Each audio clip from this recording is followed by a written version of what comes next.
How to attempt paper in board. आपने अपना board में पेपर अटैम्प्ट कैसे करना है, आपने किस तरह उसको कैरी करना है, किस तरह उसको प्रेजेंट करना है, किस तरह उसको लेके चलना है।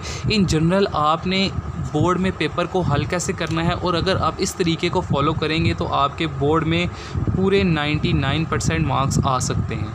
ये तरीका एक जो मैं आपको आज पेपर दिखाऊंगा भी, वो उस बच्ची का, उस लड़की का दिखाऊंगा, उस स्टूडेंट का दिखाऊंगा जिसके 99% मार्क्स बोर्ड में आए हैं। साथ उसका रोल नंबर वगैरह सब आपको दिया गया है, आप उस पर चेक कर सकते हैं कि कितने नंबर थे, कहाँ से उसने पढ़ा या क्या किया। अब आपको दिखाते हैं उसका पेपर और बताते हैं आपको कि how to attempt paper in board. Board के अंदर पेपर को कैसे अटैम्प्ट किया जाता है। सबसे पहले हमने उसका पेपर निकलवाया है, हमें उसकी फ़ोटो कॉपी मिली है। तो आप देख सकते हैं कि सबसे पहले आपको मिलता है एक बबल शीट। अब हमारे पास का आंसर क्वेश्चन पेपर नहीं है, बट आंसर पेपर है, तो हम आंसर पेपर से ही गुजारा करेंगे। आपने क्या करना है, सबसे पहले बबल शीट मिलेगी, आपने पेपर कोड लिखना है। पेपर कोड बहुत इंपॉर्टेंट होता है। आपने नोट भी किया होगा, जब आपको पेपर मिलते हैं तो आपके आगे वाले का पेपर कोड डिफरेंट होता है, पीछे वाले का डिफरेंट होता है। वो ये कि पेपर कोड के ऊपर लिखा होता है कि MCQs की पोजीशन क्या है। और पेपर कोड और बबल इसलिए भी यूज़ होता है कि ये जो होता है हमारी बबल शीट, ये ह्यूमन कैलकुलेट नहीं करता, मतलब सर ये चेक नहीं करता, ये मशीन चेक करती है। ये पूरी की पूरी बबल शीट वो मशीन के अंदर डाल देते हैं और उनको पेपर कोड मशीन में इनपुट कर देते हैं कि मशीन को पता होता है कि ये MCQs का आंसर यही लगा हुआ है, और अगर MCQs यही वाले डिटेक्ट कर ले मशीन तो वो करेक्ट कर लेती है। तो आपने क्या करना है, सबसे पहले आपको बबल शीट, आपने उसमें पेपर कोड मेंशन करना है। पेपर कोड जिस तरह यहाँ पे 5 है तो आपने 0 आप देख सकते हैं। अगर मैं आपको क्लोज़ करके दिखा सकूँ तो क्लोज़ हो जाओ, हाँ जी, ये देखें 5 था तो आपने 0 1 2 3 4 5th वाला ये जो है भर दिया। उसके बाद हमारे पास 6 था तो हमने क्या किया, 0 1 2 3 4 5 6 वाला भर दिया।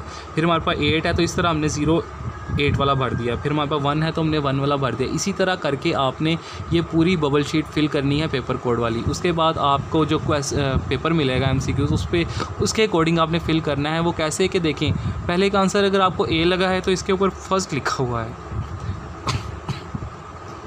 तो आपने फर्स्ट का जो अगर आपको आंसर A लग रहा है तो आपने A वाला ये जो है बबल है उसको फिल करना है। ये उसके बाद सेकंड लिखा हुआ है, अगर आपको सेकंड वाला लगता है उसका आंसर D है तो D फिल करें, B है तो B फिल करें।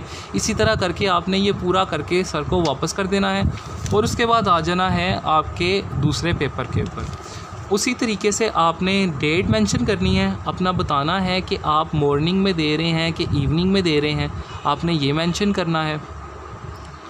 यहाँ पे मॉर्निंग था तो मॉर्निंग मेंशन किया हुआ है, ये डेट लिखी है, ये रोल नंबर उसी तरीके से 02 के नीचे। और ये बहुत इंपॉर्टेंट है, अगर आप अपना रोल नंबर मैसअप करेंगे तो आपका बोर्ड के अंदर पेपर कैंसिल कर दिया जाएगा और नहीं माना जाएगा। तो आपने ये ख़ास ख्याल रखना है कि आप ये बबल्स कैसे फिल करते हैं। बबल शीट मिस करने का और रोल नंबर मिस करने का सरासर मतलब ये है कि आपका पेपर कैंसिल कर दिया जाएगा। आपने इसलिए रोल नंबर को 3-4 दफ़ा लिखवाते हैं कि शायद अगर आपसे यहाँ पे गलती होगी तो आपको जो नीचे उन्होंने कहा हुआ है, ये देखें रोल नंबर लिखें कि यहाँ से वो पढ़ के सही कर सकते हैं। कुछ बच्चे होते हैं उन्होंने यहाँ कुछ लिखा होता है गलत, यहाँ पर कुछ लिखा होता है तो उनका क्या होता है, पेपर कैंसिल हो जाता है। आपने रोल नंबर को बहुत बारीकी से पढ़ना है, बहुत अच्छे से पढ़ना है और फिर फिल करना है। और आपने ये वाला पोर्शन फिल करना है, मैट्रिक के स्टूडेंट है तो मैट्रिक की डेट लिखी। उसके बाद इंटर अगर पार्ट आप 1 दे रहे हैं, मतलब 9th में है तो 1, 10th में है तो 2nd। उसके बाद आपके एनुअल हैं, आपके जो फाइनल पेपर हैं वो हैं, या सप्ली दे रहे हैं तो उसको फिल करें। मॉर्निंग है तो मॉर्निंग, इवनिंग है तो इवनिंग फिल करें। उसके बाद आपने सब्जेक्ट लिख देना है। आइए देखते हैं कि उसके बाद ये पेपर अटैम्प्ट कैसे किया गया है और बोर्ड में जिसके 99% नंबर थे उसका पेपर कैसा है। तो आप देख सकते हैं सबसे पहले कि कितना पॉजिटिव इम्पैक्ट पड़ रहा है प्रेजेंटेशन पे। प्रेजेंटेशन आप देखें, पार्ट 1 क्वेश्चन नंबर 2 और शॉर्ट आंसर कितने अच्छी तरह हाईलाइट करके लिखा है और उसके नीचे लाइंस भी बनाई गई हैं, राइटिंग बहुत अच्छी करके लिखी गई है। उसके बाद पहला क्वेश्चन पूरा लिखा है, डिफाइन इलेक्टेड एंड प्रोडक्ट। उसके बाद हर चीज़ के नीचे देखें जो वो था, इस लड़की ने, अगर मेरा कैमरा फोकस कर सके मैं आपको दिखा सकूं, डिड यू नो भी लिख दिया है। ये भी हमने उसको पढ़ाया था, हालांकि ये इम्पोर्टेंट नहीं था। वो इधर लिखना उसने इसको भी वो लाजमी समझा लिखना। वो इसके अंदर नहीं लिखना चाहती थी, उसने जैसे ही बुक से देखा कि अलहदा साइड पे वो बना हुआ है डिड यू नो, उसने उसी तरह यहाँ पे भी लिख दिया।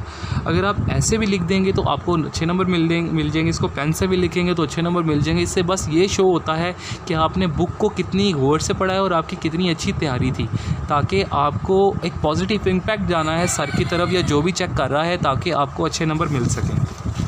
आगे देख सकते हैं कैसे पेपर अटैम्प्ट हुआ है, किस तरह आंसर, किस तरह क्वेश्चन लिखे गए हैं। अब ये देखें, अब उसने देनी थी एग्जाम्पल, और एग्जाम्पल को क्या कर दिया, उसने हाईलाइट कर दिया। ये भी एक बहुत पॉजिटिव चीज़ें हैं। लेकिन छोटी छोटी चीज़ों से मिलकर एक बड़ा अच्छा इम्पैक्ट बनता है। जैसे छोटे छोटे कतरों से मिलकर दरिया बनता है, उसी तरह छोटी छोटी चीज़ों को मद्देनज़र रखते हुए उन पर फोकस करके आपके अच्छे नंबर आते हैं। आपने अगर एग्जाम्पल लिखनी है, अगर आपने रिएक्शन कराना है, तो अगर आप इस तरह बॉक्स में बना के कराएंगे तो आपको बहुत अच्छे नंबर मिलेंगे और एक बहुत पॉजिटिव इम्पैक्ट जाएगा। उसके बाद देख सकते हैं डिफाइन सॉल्ट, उसके बाद ब्लैक मार्कर का भी यूज़ किया गया है। ये भी कर लें, इससे भी बहुत अच्छा इम्पैक्ट पड़ता है और बहुत अच्छा पेपर आपका लगेगा। आगे देख सकते हैं डिफाइन पेट्रोलियम। यहाँ पे 2 कोटेशंस थी। इस बच्ची को इतना अच्छा आता था कि इसको ये भी पता था बुक्स में कहाँ कोटेशंस लगी हैं कहाँ नहीं, उसने वही कोटेशंस यहाँ पे लगा दी। कहने का ये मतलब है कि जैसा बुक में था वैसे का वैसा सेम टू सेम विदाउट एक कोमा पेश की भी गलती की है उसने यहाँ पे लिख दिया है। उसके बाद आप देख सकते हैं स्ट्रक्चर उसने लिखना था तो किस तरह मॉलिक्यूलर फार्मूला के ऊपर उसने अंडरलाइन किया है, आंसर के नीचे स्ट्रक्चरल फार्मूला उसने बना दिया। क्वेश्चन नंबर 3 देख सकते हैं, वही शॉर्ट आंसर्स करने थे, उसी तरह उसी पैटर्न के थ्रू किए हैं। उसके नीचे लाइंस लगाई गई हैं। आगे चलते हैं, आपका टाइम ज़ाया नहीं करते, आपको मेजर पार्ट्स बताते हैं। अब यहाँ पे लिखना था कंप्लीट फार्मूला, तो ये देखें नीचे सब कुछ लिखा गया है, नीचे ऐसे बॉक्स बनाया गया है। जो मैं आपको चीज़ दिखाना चाह रहा हूँ वो है क्वेश्चन लॉन्ग आंसर्स वाला। अब आगे लॉन्ग आंसर्स को आपने अटैम्प्ट कैसे करना है देखें। सबसे पहले आपने लाइन लगानी है कि यहाँ तक मेरा क्वेश्चन ख़त्म हो गया, मेरा पार्ट ख़त्म हो गया, मैं पार्ट 2 करने जा रहा हूँ या करने जा रही हूँ। पार्ट 2 के अंदर आपने सबसे पहले लॉन्ग आंसर्स क्वेश्चन नंबर 2 आप देख सकते हैं किस तरह क्वेश्चन नंबर 2 लिख के उसकी हेडिंग दी है और आंसर शुरू कर लिया है। और मार्कर का यूज़ देखें किस तरह किया गया है। आप मार्कर का यूज़ अच्छी तरह करेंगे, मार्कर का यूज़ जितना अच्छा करेंगे और इस तरह करेंगे आपको उतने ही ज़्यादा अच्छे नंबर आएंगे। उसके बाद देखिए क्वेश्चन नंबर 1 किस तरह जो डेट थी उसको मार्कर से लिखा गया है। उसके बाद डेफिनेशन को और फर्स्ट वर्ड को मार्कर से लिखा गया कि कोटेशन यूज़ की गई हैं। उसके बाद ब्लैक पेन से हेडिंग दी गई है कि जो इम्पोर्टेंट था वो मेजर बात ये है, इसके भी नंबर होते हैं। उसके बाद देखें फार्मूलों को भी मार्कर से दिया गया है। इससे बहुत ही एक पॉजिटिव इंप्रेशन पड़ता है चेकर पे कि बच्चा इतना लाइक है कि उसको पता है कि ये डब्बे बने हुए हैं। आपने ये देखें जिस तरह ये है इसकी तरह आपने ऐसे ही करना है।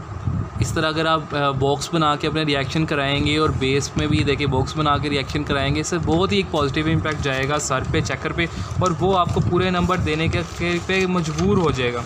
उसके बाद ये देखें लास्ट में कौन सा क्वेश्चन किया है।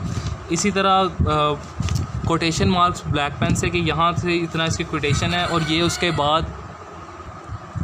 बाद देख सकते हैं आपके उसने किस तरह लिखा है। हेडिंग देके उसको मार्कर से अंडरलाइन ज़रूर करना है आपने। और उसके बाद जो मेन चीज़ मैं आपको बताऊं तो ये है कि जब आपका पेपर ख़त्म हो जाए उसके बाद आपने ऐसे मार्क लगा के बताना है कि अब मेरा पेपर ख़त्म है, इसके आगे मैंने कुछ नहीं लिखा हुआ। तो आपको ये मैंने पेपर दिखाया, ये देख सकते हैं ड्राइंग भी किस तरह की गई है, कितनी अच्छी तरीके से उसको एक्सप्लेन किया गया है कि ये इसका यहाँ पे बॉन्ड है या ये कुछ है और ये उसका नाम है, और किस तरह बताया गया है, मतलब सिंप्लीफाई करके दिया गया है। मेजर मकसद यही है इसका भी कि आपने जब सर को एक चीज़ देनी है वो सिंप्लीफाइड फॉर्म में हो, वो कॉम्प्लिकेटेड और गंदी चीज़ ना लगे। अब ये कितनी अच्छी चीज़ लग रही है, तो इसको सर ने बहुत अच्छी तरीके से चेक करके सर ने उसको बहुत अच्छे नंबर दिए। अगर आप उसको देखें जाके इसका नंबर और देखें तो इसी तरह अगर आप पेपर अटैम्प्ट करेंगे, इसी तरह अगर आप लेके चलेंगे तो उम्मीद है आपके बोर्ड में बहुत अच्छे मार्क्स आएंगे।